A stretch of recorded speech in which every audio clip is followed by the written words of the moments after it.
जिसको tectonic shift कह रहे हैं, आप इस शिफ्ट की तारीफ करते हैं? आज की तारीख में इसकी वाकई जरूरत थी, या आप अग्री करते हैं जो सलमान खुर्शीद ने कहा असभ्य और हम इससे अग्री नहीं करते हैं और उनको ये चीज से दूर रहना चाहिए था? क्या है कांग्रेस का स्टैंड?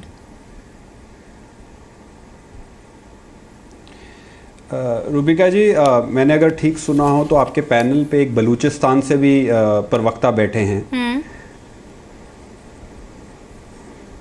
तो मैं उनके सामने ना तो अपनी सरकार ना तो अपने प्रधानमंत्री का कोई क्रिटिसिज्म करूंगा, ना ही उनकी अलग। तो आज मैं कांग्रेस बीजेपी नहीं, हिंदुस्तान की और एक हिंदुस्तान के मुल्क की आवाज़ बताना चाहता हूं, और क्या ये नीति ठीक है या नहीं। सबसे पहले ये बहुत ज़रूरी था पीओके का मुद्दा उठाना, अंतर्राष्ट्रीय स्तर पे पाकिस्तान को एक्सपोज करना बहुत ज़रूरी हो गया था, क्योंकि जिस प्रकार चीन पीओके में गिलगिट और बाल्टिस्तान में, जिसे कहते हैं सीपेक, चाइना जो इकोनॉमिक कॉरिडोर बना रहा है और हमारे से लुक्का छिपी का खेल खेल रहा है पीओके में, हमें चाहिए कि और देश हमारे साथ आके खड़े हों और पाकिस्तान का पर्दाफाश करें। सबसे पहले ये बहुत अहम था और ज़रूरी था। दूसरा, जहां तक बलूचिस्तान की बात है, 20 जुलाई 2009 को शर्म एल शेख एक डिक्लेरेशन जो नैम के दौरान ली गई थी, जो हमारे पूर्व प्रधानमंत्री सरदार मनमोहन सिंह थे और पाकिस्तान के प्राइम मिनिस्टर थे, उसमें भी बलूचिस्तान का जिक्र आया था। और तब आरोप लगाता है हिंदुस्तान पे कि वो पाकिस्तान की तरफ से कि वो बलूचिस्तान में दखल अंदाजी करता है। पर बलूचिस्तान के नेताओं ने इस बात का स्वागत किया था कि हिंदुस्तान और पाकिस्तान की ज्वाइंट स्टेटमेंट में सरदार मनमोहन सिंह की वजह से एक ज्वाइंट डिक्लेरेशन बलूचिस्तान का जिक्र है। तो आज हम इस बात का कोई राजनीतिक विवाद नहीं है। एक मिनट, वो मेरे पास है, वो एकदम राइट हियर, वो मेरे पास है पूरा का पूरा स्टेटमेंट। अब वही बात मैं समझने की कोशिश कर रही हूँ, कांग्रेस का स्टैंड क्या है? आप सलमान खुर्शीद जो हैं वो गड़बड़ी कर गए, वो गलत कह गए। मैं अपना कांग्रेस पार्टी का भी स्टैंड क्लियर कर देता हूं। कांग्रेस पार्टी जहां तक पीओके का मसला है और बलूचिस्तान का मसला है, बिल्कुल सरकार के साथ खड़ी है। जिस तरह मानव अधिकारों का वहां हनन हो रहा है अंतर्राष्ट्रीय स्तर पे, हमने गुजारिश भी की है प्रधानमंत्री साहब को कि यूनाइटेड नेशंस में भी ये मुद्दा उठाएं, बायलैटरल टॉक्स में भी उठाएं। जहां तक सलमान खुर्शीद जी के बयान का सवाल है, वो हमारे कम्युनिकेशन हेड श्री रणदीप सिंह सुरजेवाला ने सफाई दे दी है कि वो उनका पर्सनल पॉइंट ऑफ व्यू है। कांग्रेस पार्टी जो प्रधानमंत्री जी ने कहा पीओके और बलूचिस्तान पे, उस पे सहमत है और गुजारिश कर दी है कि सिर्फ लाल किले से नहीं बल्कि अंतर्राष्ट्रीय स्तर पे भी ये बात उठाई जाए। संबित, मुझे लगता है आप इसको एक वेलकमिंग नोट कहेंगे। मैं आपके पास आऊं उससे पहले बुक्ती साहब, अब आपको लगता है कि वो सारे जुल्म, वो सारी परेशानियां जो आज तक सिर्फ और सिर्फ आपके पूरे के पूरे दायरे में ही थी, अब बढ़ चढ़ कर आगे आएगी? क्योंकि पहली बार ऐसा हुआ है कि हमारे यहाँ आज़ादी के जश्न के मौके पर इस देश के सरदार ने आपका जिक्र किया है और कहा है कि जल्द ही चीजें बदलेंगी। जी, सबसे पहले जी I am very thankful Narendra Modi साहब का कि उन्होंने ये स्टेटमेंट दिया, और ये स्टेटमेंट और ये हमारी जो मूवमेंट है उसकी सपोर्ट मैं समझता हूँ बहुत पहले से ही होनी चाहिए थी, लेकिन मोदी साहब ने की। I am very thankful and I am very thankful on the behalf of the whole Baloch nation.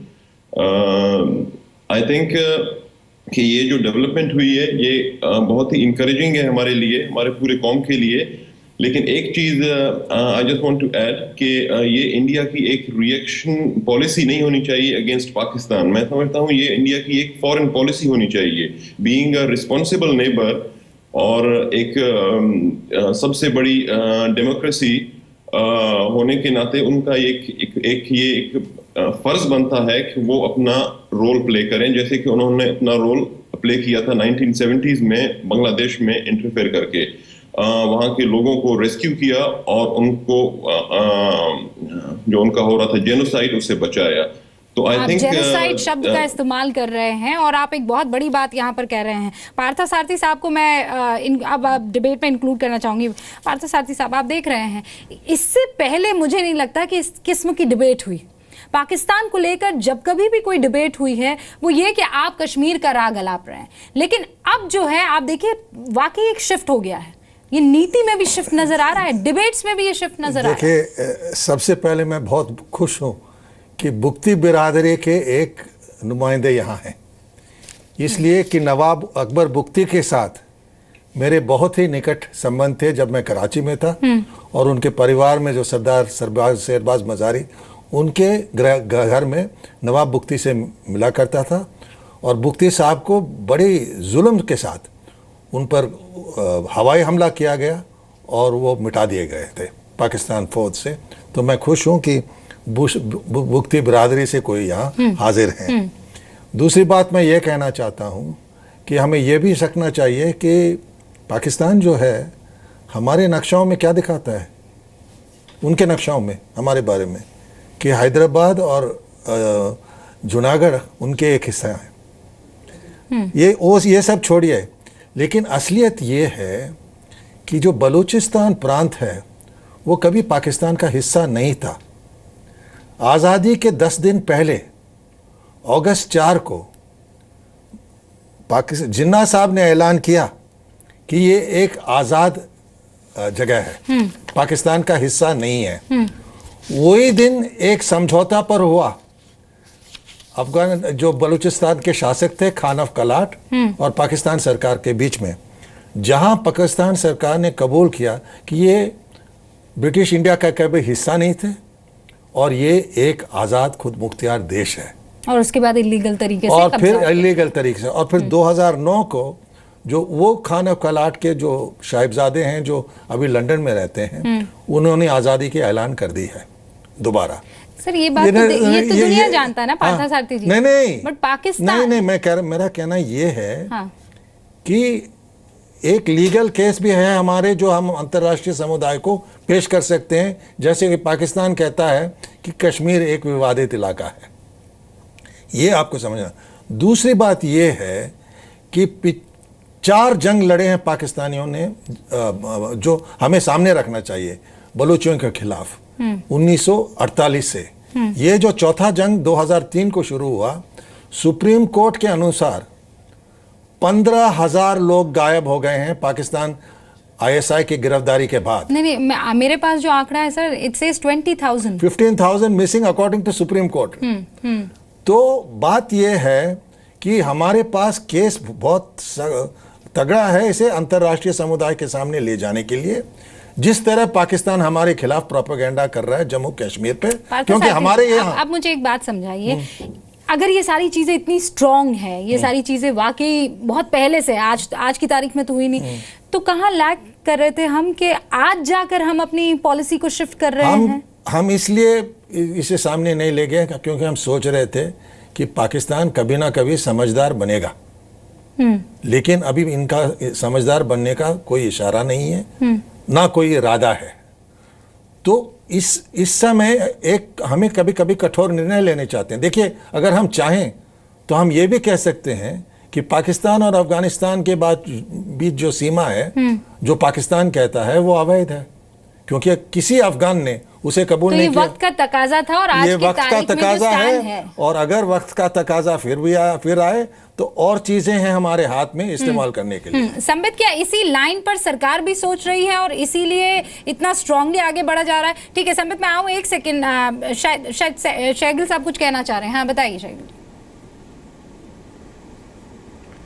देखिए, मुझे लगता है कहीं ना कहीं जिस तरह हिंदुस्तान बलूचिस्तान की बात उठा रहा है, कहीं पाकिस्तान भी थोड़ा सी हलचल हुई है पाकिस्तान में। मैंने तो मीडिया रिपोर्ट पढ़ी थी, फैक्ट जो ये साहब बैठे हैं बलूचिस्तान से, कि प्रधानमंत्री ने जिस तरह जो मानव अधिकारों का हनन हो रहा है उससे बात छेड़ी, तो 1-2 दिन पहले ही पाकिस्तान के लीडर्स ने बलूचिस्तान के सेल्फ एग्जाइल्ड लीडर्स जो हैं उनको बातचीत के लिए बुलाया, कि वहाँ के जो चीफ मिनिस्टर ने ज़ियारत डिस्ट्रिक्ट है कोई वहाँ पे, वहाँ बुलाया गया कि आप हमसे आके बातचीत कीजिए। तो मुझे लगता है कहीं ना कहीं पाकिस्तान में भी एक घबराहट है कि अगर हिंदुस्तान ने बलूचिस्तान का मसला अंतर्राष्ट्रीय स्तर पर एक्सपोज किया, ज़्यादा गंभीरता से लिया, तो ये पाकिस्तान के लिए बहुत बड़ा मसला और मुश्किल खड़ी कर देगा।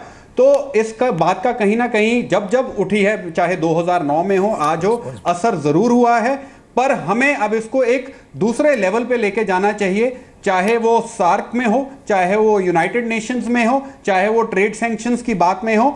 ये लड़ाई ह्यूमन राइट वायलेशंस की अब केवल हिंदुस्तान और पाकिस्तान की लड़ाई नहीं, ये बाकी पार्टनर्स को भी हमारा साथ देना पड़ेगा। आज वाकई डिबेट करने में मजा आ रहा है इसलिए क्योंकि ऐसा बहुत कम होता है कि सरकार की किसी नीति के साथ में खड़े लोग नजर आए। इफ एंड बट लग ही जाता है। संबित, मुझे लगता है एक बात मैं कहना चाहता हूं,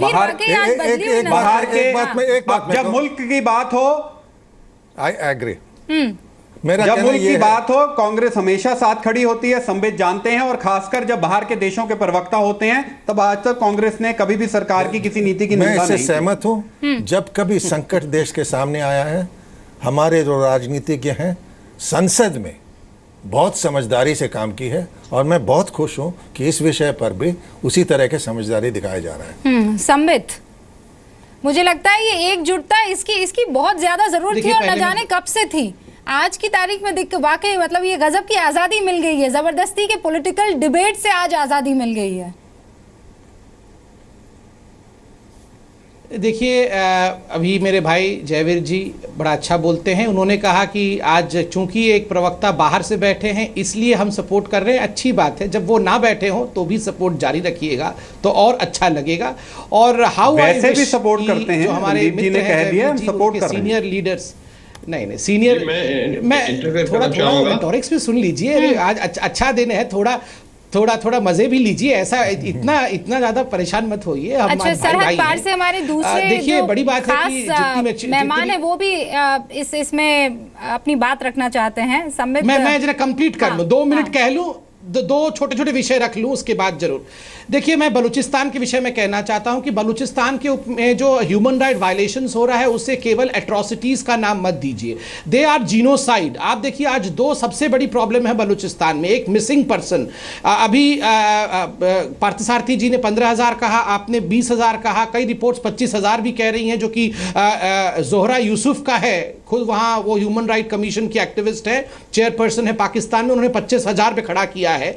और मास ग्रेव्स आप बलूचिस्तान में देखेंगे, मास ग्रेव्स मिल रहे हैं। महिलाओं को चेन से पीटा जा रहा है और उनके ऊपर बलात्कार जिस प्रकार से किया जा रहा है, ये अपने आप में एक जीनोसाइड की तरफ दिखाता है। अपने ही सिटीजन के ऊपर एयरक्राफ्ट और टैंक लगा देना। और क्वेटा में जो हुआ, अभी चंद दिनों पहले क्वेटा में जो हुआ, एक पूरे जनरेशन ऑफ लॉयर्स में वाइप्ड आउट। आपने पूरे वकीलों को समाप्त कर दिया। और वहां पर एक नरेटिव देने की कोशिश की जा रही है कि ये जो अटैक लॉयर्स के ऊपर हुआ, ये प्रोटेस्ट था चाइना कॉरिडोर, इकोनॉमिक कॉरिडोर के लिए। That is not right. Actually वहां पर इन चीजों के माध्यम से पाकिस्तान चाहती है, उसकी आर्मी चाहती है कि एक स्पेशल सिक्योरिटी डिवीजन बनाया जाए और ज्यादा इन्फिल्ट्रेशन हो जाए जो पाकिस्तान के सिक्योरिटी के लोग हैं, पाकिस्तान और सिंध प्रोविंस के, ताकि वो जाके वहां पर माहौल को और बिगाड़ सके। तो पहली बात तो हमें इसे एट्रोसिटी नहीं, जीनोसाइड कहना चाहिए। और दूसरी बात है कि इसे एक्सपोज करने के लिए हमें किसी प्रकार के आयामों को छोड़ना नहीं चाहिए। बिल्कुल संबित, और यही वजह है कि ये सारी चीजें जब आईने के तौर पर दिखाई जा रही है पाकिस्तान को, जो बात अभी शेरगिल साहब कह रहे थे कि खौफ में आया, बौखलाया, और फौरन एग्जाइल में जो वहां के नेता है पार्थसारथी साहब, उनको टेबल पर बुलाया बातचीत की। ये मोदी इफेक्ट है। शेरगिल साहब, अगला सवाल इसी पर कि ये मोदी इफेक्ट है, ये इतने दिन कहाँ मिसिंग था जो देश की तरफ से दिखाया नहीं जा पा रहा था।